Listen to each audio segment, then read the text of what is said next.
पुरातन समय की दिव्य शक्तियों और दिव्य अस्त्रों पर आधारित बताई जा रही है। इन दिव्य अस्त्रों के बारे में कई धर्म ग्रंथ और पुराणों में बताया गया है।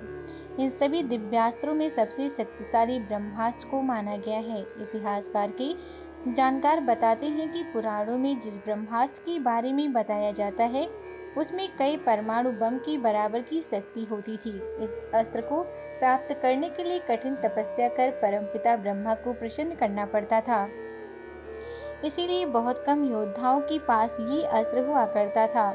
ब्रह्मास्त्र पर एक सीरीज चल रहा है, कहानी ब्रह्मास्त्र की, जिसमें हम आपको ब्रह्मास्त्र से जुड़ी खास बातें, प्रसंग व अन्य रोचक तथ्यों के बारे में बताएंगे। आगे ये भी जानिए दोस्तों कि ब्रह्मदेव ने क्यों किया इस विनाशकारी अस्त्र का निर्माण। अपने बचपन से ही हम किस्से, कहानियों और धार्मिक टीवी सीरीज में ब्रह्मास्त्र का नाम सुनते आ रहे हैं। इसे पुरातन काल का सबसे शक्तिशाली परमाणु बम कहा जाए तो गलत नहीं होगा।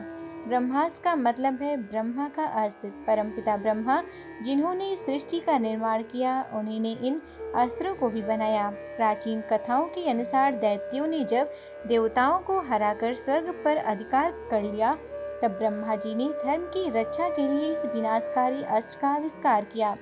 हालांकि देवताओं ने इस अस्त्र का प्रयोग कब और कहाँ किया, इसका वर्णन नहीं मिलता।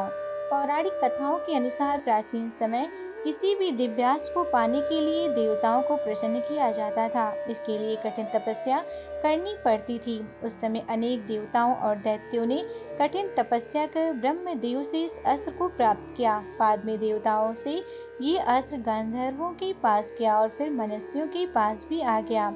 ऐसा माना जाता है कि ब्रह्मास्त्र का सबसे पहला प्रयोग राजा विश्वामित्र ने महर्षि वशिष्ठ पर किया था, लेकिन अपनी ब्रह्मतेज के बल पर महर्षि वशिष्ठ बच गए और संसार का विनाश भी नहीं हुआ। इस अस्त्र के शस्त्रों में सबसे विनाशकारी कहा गया है। रामायण और महाभारत काल में इस अस्त्र का वर्णन मिलता है, जिसमें हम इसकी मारक क्षमता का पता चलता है।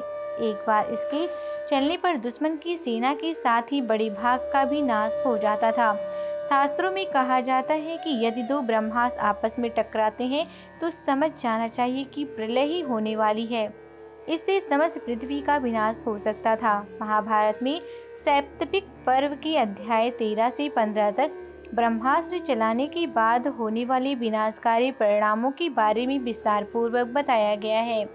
धर्म ग्रंथों के अनुसार ब्रह्मास्त्र अचूक अस्त्र था, यानी जिस जगह भी लक्ष्य पर छोड़ा जाएगा वह पूरी तरह उसे नष्ट कर देता था।